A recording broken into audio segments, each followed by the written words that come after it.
You are welcome to our channel. In this video, we shall look at the origin of poverty and how it could be eradicated using the appropriate leadership style. A well-known pastor is also on board to share some facts on the subject matter. Please feel free to use the comment section to share your opinion. The origin of poverty is a complex issue with multifaceted causes, which include historical, economic, and social factors. To eradicate poverty effectively, leadership training and the usage of appropriate leadership styles are crucial. Regarding the necessity of training schools of leadership, these institutions can play a pivotal role in grooming a new generation of leaders, equipped with the skills and knowledge needed to address the country's challenges effectively. These schools can offer ethics, governance, public administration, and economic management courses. By investing in leadership development, our country can ensure its future leaders are well prepared to tackle the root causes of poverty and lead the country towards sustainable development and prosperity.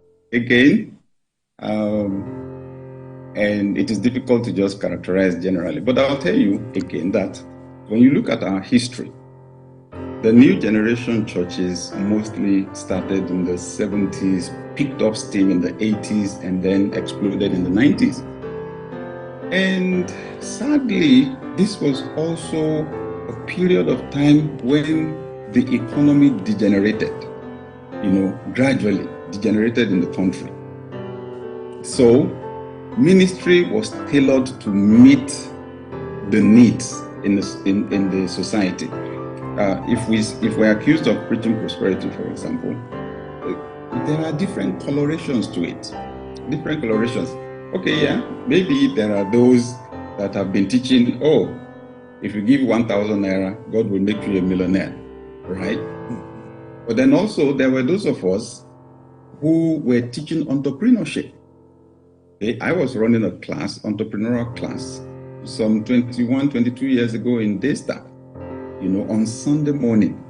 There was practically nowhere else to get the information. The only place you could go was Lagos Business School. How many people could afford to go to Lagos Business School? When we did a survey, right, of the needs of people in the community, poverty came number one. And then we asked ourselves, so how have we been addressing the poverty issue? We looked at the preaching and others said, we can't be asking people to give when they don't have the money. Is there anything in the Bible we can teach them that will help them to get the money? And then we were amazed at how much the Bible has to say about entrepreneurship. The founders of the faith themselves were entrepreneurs, from Abraham to Isaac to Jacob to Jesus Christ himself, right? So we're teaching entrepreneurship, okay, focused on adding value to the people, not taking from the people. If the people prosper, they will give to the church. So I would say need. Right now, okay, look at the economy in Nigeria, right? You ask yourself, what are people's major problems? The economic one, it looks like that's the one that even causes other problems, including health problems, right? But can we say that people are not preaching salvation? I can't say so. When you look at the data, millions of people have given their lives to Christ over the last 30, 40 years in Nigeria, millions of them. Has that translated into change in the society? Well, that then is another subject for discussion. The church you pastor has a strong position on leadership. It has leadership training at all levels, including the Daystar Leadership Academy. Why have you as a person taken leadership so seriously? Thank you. That's an interesting question. I would say I have felt the impact of leadership on my life, right? Where the head goes, that's where the rest of the body goes. Moses in the Bible said in Deuteronomy 28:13, and the Lord will make you the head and not the tail. And I realized he was drawing on the illustration of a cow. And everybody understood what he was saying. If God will make you the head, decision making is made in the head, where the eyes are in the head, right? The mouth is in the head. The brain is in the head, the thinking capacity. So that's where decision making is made. And wherever the head goes, the rest of the body goes. The tail, there is no brain, no thinking that goes on in the tail. Wherever they drag it, that's where it goes. So leadership is very important. Where leadership goes, that's where everybody else goes first. Secondly, when I started teaching success, it was born out of my personal experience. And I went through a very difficult time when our family went through a very, very difficult time. Just after I came out of college, I qualified as an engineer. But eventually I found a way through by reading books. So when I got that inspiration, go on radio, teach people how to succeed. The first thing I did was to say, Lord, what authority do I have to teach people how to succeed? Am I successful yet? But the Holy Spirit impressed I should do it. And I now realized why. I was underestimating how much I knew already from the books I read. So I've been teaching people how to succeed 28 years now. But honestly, in all those years, I got to find out, however fantastic your seed is, the quality of the soil will determine how it will grow. The environment is created by leaders. So I now realize, wow, it's not enough just to be speaking to the masses and telling each person on their own to succeed. Leadership matters. In fact, I discovered that at the highest level of success, you help other people to succeed. That's where my message, my success message now matured into leadership. Now, I studied engineering. I qualified as a civil engineer. But I now paid close attention to leadership, began to read books on leadership. Then I did my master's degree in leadership, doctoral degree in leadership. In fact, when we changed our leadership system in Daystar Prison Center, because our vision is to raise role models, that's the assignment God gave us, raise role models in the society. And I realized that's about raising leaders. I looked around. As important as this leadership issue is, why is there no leadership school? In Nigeria, no leadership school. That's why we founded Daystar Leadership Academy 2002, right? 21 years ago. And it's one of the most fulfilling things I have done in my life. We set up that school because we've seen over 45,000 people come through the school. Basically, the things you would teach in the average business school, most people cannot afford. So we do it at a very low rate. It's not for profit, but just to empower people. There's something you call the Pareto principle. 20% of people control 80% of the wealth and opportunities in the nation. In Africa, it's not like that. It is maybe 3% or 2% controlling almost everything and leaving everybody else to share a little. So my goal has been to populate that top portion, that top 20% portion, so that we can raise leaders that have conscience and that have skills to lead people right. Firstly, Nigeria's colonial history has left a legacy of economic inequality. The extraction of resources and limited investment in social infrastructure during the colonial era created an uneven economic landscape. Nigeria has struggled with mismanaging its oil wealth, despite being a resource-rich country. Corruption, embezzlement, and the lack of transparency in resource allocation have perpetuated poverty. Limited access to quality education has hindered human capital development. This lack of education opportunities has contributed to high unemployment and underemployment rates, particularly among youth. To address these issues, leaders must demonstrate transparency in resource allocation and public spending while holding government officials accountable for their actions. This can help curb corruption and mismanagement. Policies should be formulated to address the needs of both urban and rural populations, ensuring equitable development across the country. Prioritizing education and healthcare is crucial to building a skilled and healthy workforce, which is essential for economic growth. In the first 3 years of Daystar, the growth was very slow, and I found it very frustrating. Remember, I had been a branch pastor in Lagos before, grown the church to about 1,200 or so. So I thought, easy to, when we start Daystar, clear 1,000, then we grow it into a mega church. It was not growing. At the end of the first year, we were 200 plus. Second year, like 300. I became desperate. But eventually, I found a system. I was able to find what the problem was. Management, systems, leadership. Okay, management has to do with optimum use of resources, material resources, financial, time, and people. Leadership focuses on people and unleashing their potential.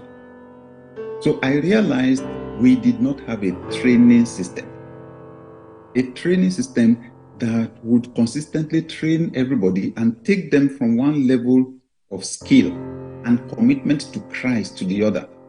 So I'll tell you the major thing we did, end of 1998 into 1999, was that we designed a new system.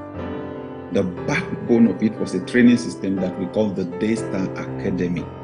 It's different from Daystar Leadership Academy. Daystar Leadership Academy, our objective there is to train you to start and run organizations.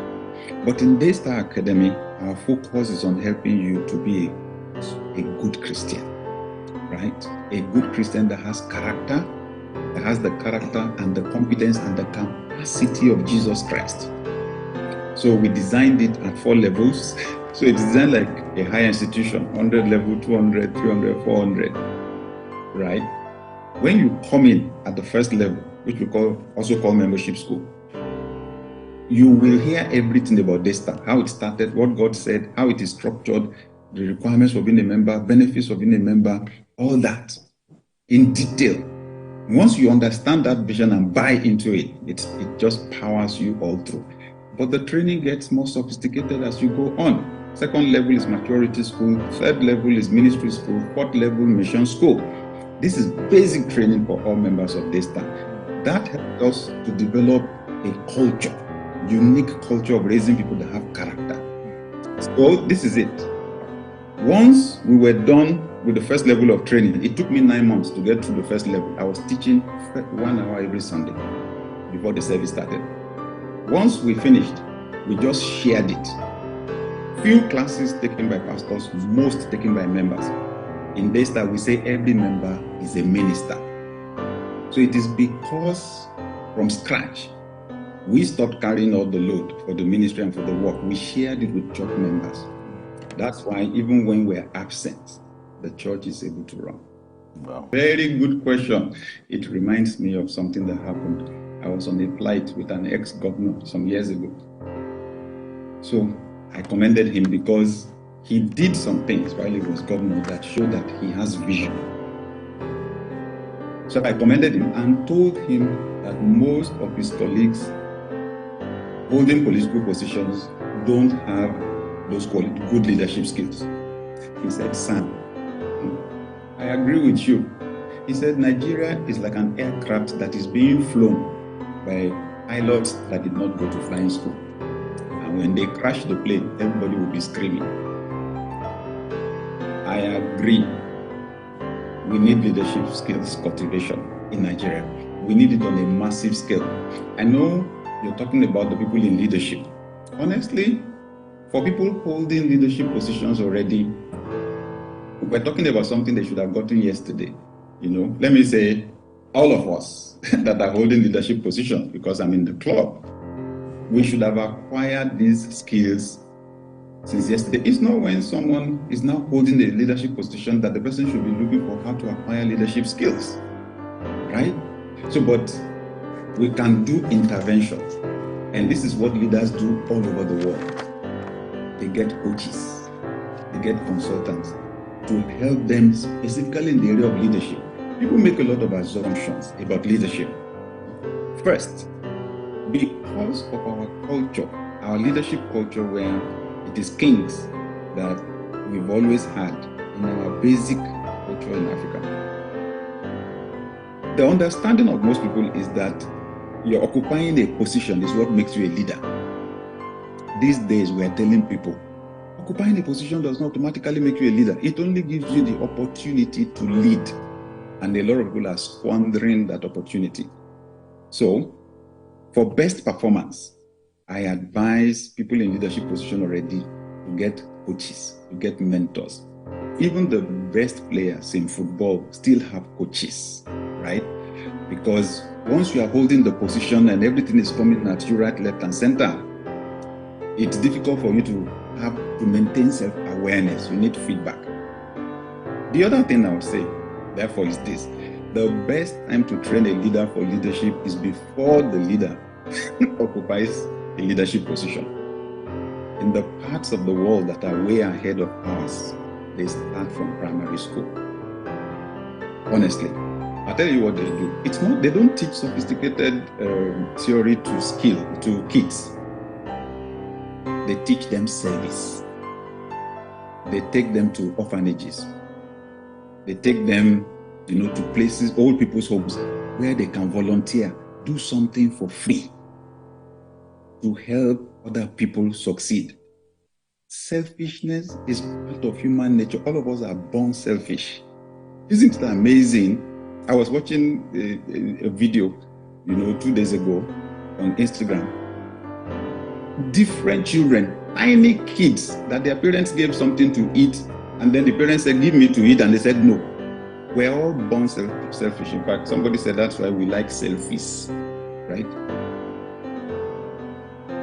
When you go through that kind of leadership training from primary school and secondary school, what are they doing? Beating self-centeredness out of you, changing your focus from yourself, focusing on other people. In the US, when you want to go from high school to university, they ask you to write a personal statement. Many young people don't know. What they are looking for are the acts of service, volunteering that you have done. In their own view, you are a dangerous person. To go and get university education and still remain a selfish person. So this is part of the challenge in Africa. We're raised in poverty, most of us, in lack, right? In deprivation. They don't beat selfishness out of us. We find ourselves in positions of leadership. The first thing we do by instinct is to find a way to preserve our destinies. So take as much as possible to make sure that you and your generations never get poor. So I want to therefore encourage leadership training should start from the family, then the schools at all levels. People should be made to read books on leadership. People should attend conferences. Like we have one coming up first week of November in Daystar. We call it Excellence in Leadership Conference. When people come there, they think it is CEOs of organizations, popular, famous people that we're gathering. Mm-hmm. Our own definition of leadership is everybody. Everybody has the potential to lead. So old people, young people, pack the place out and we dig into the bolts and nuts of leadership. A lack of critical infrastructure, such as reliable electricity, transportation, and healthcare, hampers economic development and the quality of life for many Nigerians. There is a significant urban-rural divide, with urban areas experiencing more economic opportunities and better living conditions than rural areas where most of the population resides. Reducing oil dependency and encouraging economic diversification into sectors like agriculture, manufacturing, and technology can create more job opportunities. Collaboration with the private sector can stimulate economic growth and infrastructure development. Policies that promote gender equality and women's empowerment can have a significant impact on poverty reduction.